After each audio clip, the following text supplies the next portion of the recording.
Now we've got that out of the way, will you answer my first question, Prime Minister? Will you apologise for the way you dealt with the Owen Paterson and Parliamentary Standards affair last week?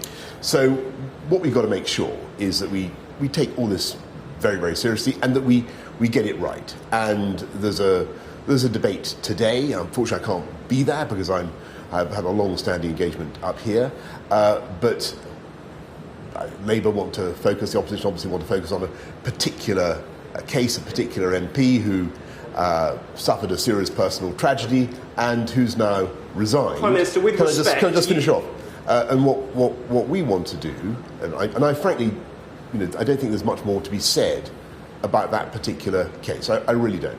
But what we do need to do is look also at the process. And that is what we were trying to do last week. And what I hope is that there will be, through the good offices of the Speaker, and what I read and I hear, that hope may be well-founded, there will be cross-party agreement on a way forward, including an appeals process for very difficult and very sad cases such as the one we've seen. You've been in power for more than 2 years. You could have acted to change the parliamentary standard system any time. You did it last week when one of your MPs, you were trying to get him off the hook, weren't you? Do you accept that? No, absolutely not. There's been long-standing concerns amongst MPs across the House of Commons about the process. What we're seeing now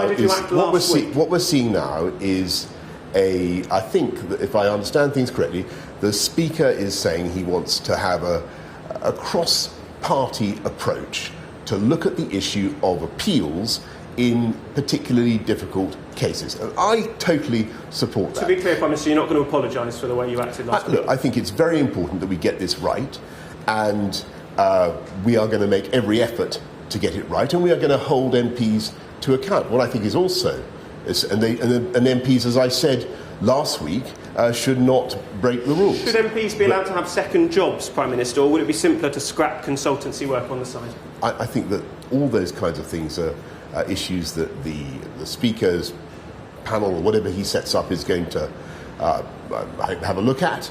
But I am focused, as you can imagine, on the number one priority for today, which is getting people to get their booster jabs. And with great respect, to you, it's my humble contention that the most important thing we can do for our country today, if we want to protect our NHS, if we want to make sure that... Can I just finish this off? If we want to make sure that we don't have excessive pressures on A&E over what promises to be a tough winter, the most important thing we can do is all get our booster jabs when we're called. Prime Minister, standards in public life are very important. I'm trying to ask you about this if I can. How do you respond to Sir John Major, who said your handling of the case was shameful and wrong and trashing the reputation of Parliament?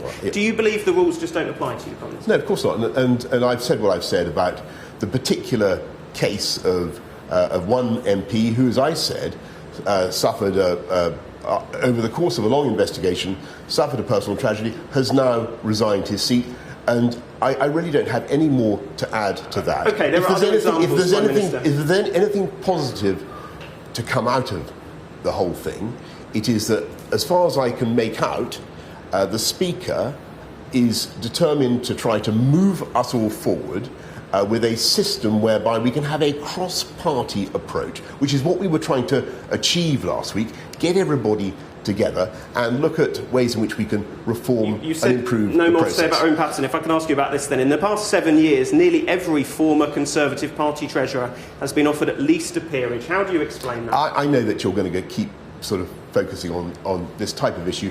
I'm focused, if I can just respectfully say to you, how do you explain that? What I'm telling you is I'm focusing on getting the booster jabs rolled out for the people of this country. 73% of 75 to 79-year-olds have had their booster. 70% of 80-year-olds. Prime Minister, we've got to get those numbers another up. Direct And I think most people will understand why that's so important. Another straightforward question. Can you rule out Owen Paterson getting a peerage? There's been absolutely no discussion of that. How about that?